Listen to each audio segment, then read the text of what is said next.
Can I trust you? Again, what a day in the Ngorongoro Crater. We have just finished the descent when one of our guests spotted a beautiful male lion on the horizon.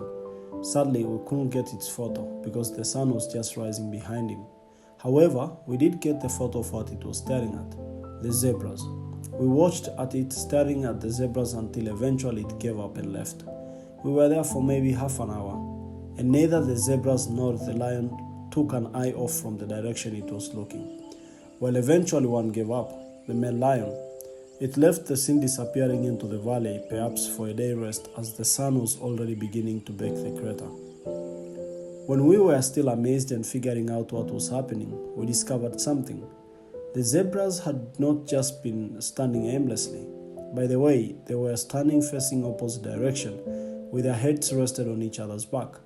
This, we realized they were not only resting but watching each other's back for safety, and had anything surprised them from either direction, then it wouldn't come unnoticed.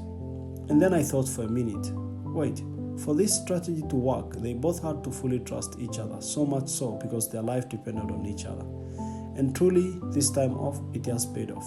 The lion had been on one of his trials for breakfast, but with this strategy employed and well executed with patience, the zebras got off on his menu list. Then we thought, our lives are pretty much the same. We've got lots of challenges and problems facing us today because one, we have embraced more individualities than communities, and second, we have invested in friendships that can't be trusted and so they don't amount to anything in our lives. Could we and our friends be trusted? Not just trusted, but counted on each other in all situations.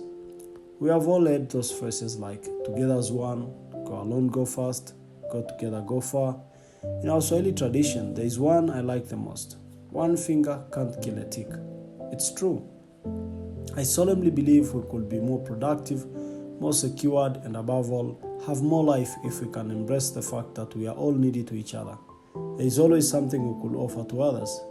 By the way, what goes around always comes around.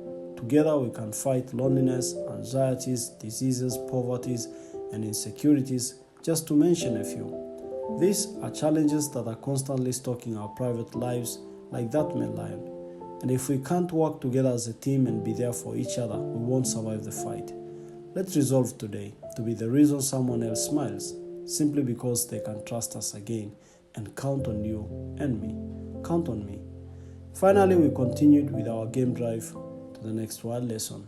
Asante sana and see you in the coming wild experience. Godson from Alama Safaris.